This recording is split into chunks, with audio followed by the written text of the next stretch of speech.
I'm going to try to keep this one short. Oh, famous last words.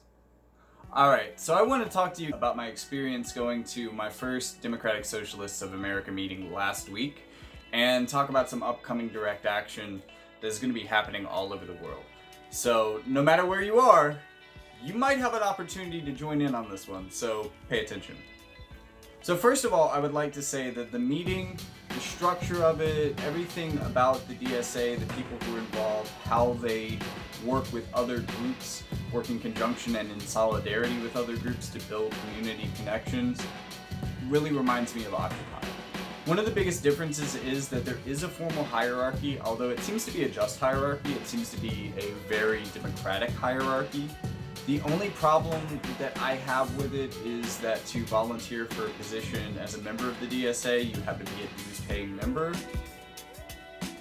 And I feel like that's a little bit of a barrier of entry for a social movement. Like, I like the community chest donation model as opposed to a membership model. But other than that, I really like this. I really enjoy it.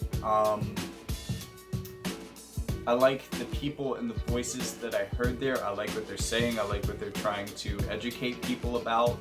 I like how they keep it open to the community. It was awesome. And it's an experience that you might be able to have for yourself. These are all over the country, so you could go to one of those. But if you aren't an American, there is a global climate strike that is happening on the 20th. It is basically everything that we talked about, with the exception of an upcoming direct action that I want to tell you about. But for the global climate strike, there are going to be groups, all sorts of disconnected groups all over the world that are going to be building connections with each other for this event. It's going to bring a lot of groups together under the same banner and give us a chance to unify. It's something that is going to be highly digital, and if you want to join the digital awareness raising, you can do so with this link that a subscriber provided to me. I'm going to put it in the description, but this is the general idea. And this gives you a really good opportunity. If you're watching my channel, you probably want to get involved, or you probably are involved. But if you are one of those people who want to get involved, just get on Facebook, get on Google, search for September 20th Global Climate Strike events.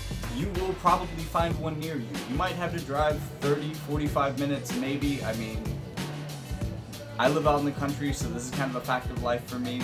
I'm sorry if it happens to you, if you feel like that's a bit of a commute, but it's a great opportunity to meet a lot of groups that are trying to make our communities better. And I think that us getting directly involved in those groups is the best thing.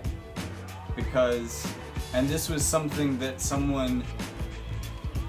that I was definitely thinking, that I've definitely been thinking, but someone really said aloud was, we may not be necessarily a group that focuses on electoral politics, but we do believe that we can be the grassroots revolution that Bernie Sanders is calling for, and that he would need as president to really enact what he wants to do. So we have to build this grassroots revolution. We have to be able to demand that the other branches of government get in line with Bernie Sanders if he wins. Like, he can't do this alone. He needs grassroots help. And I think that this September 20th Global Climate Strike is going to be the unifying thing that's going to bring a lot of these groups that have power and have the ability to impact in that way.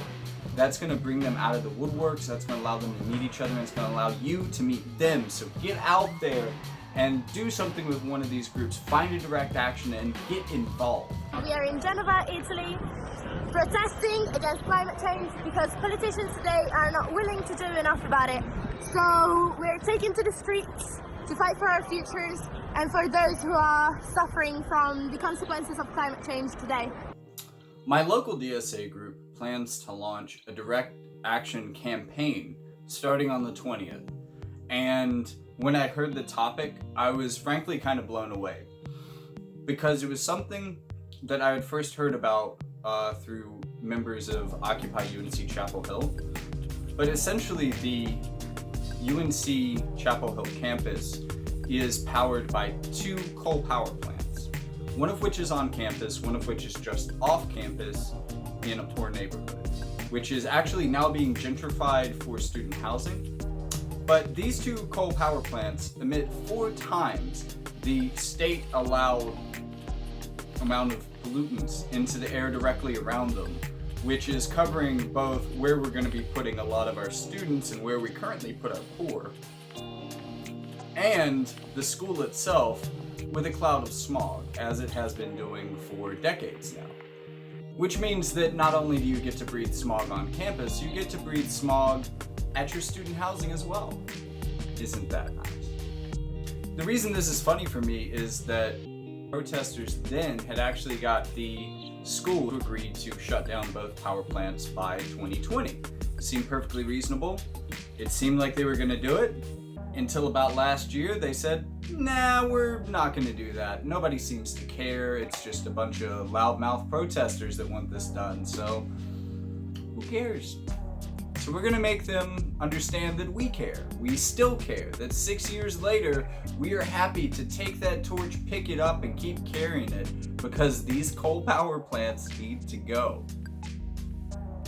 If at this point you've got no idea why we're striking, then like what on earth? You must be utter idiots if you're wondering why we're striking. Like look around you. Like look at the climate charge.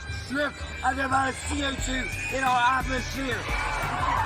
And if you're new to this channel, be sure to hit me up with a subscribe. If you liked this video, if I inspired you, then definitely leave me a like. Tell me it was inspiring in the comments. I'd love to engage with you about what you guys are doing, or if you know anything near me, or if you want to help me, or if you want me to help you find something near you. I don't know. Maybe you don't know how to use Google. I don't know. But I would be perfectly willing to. So that is what it means to have solidarity, at least in my opinion.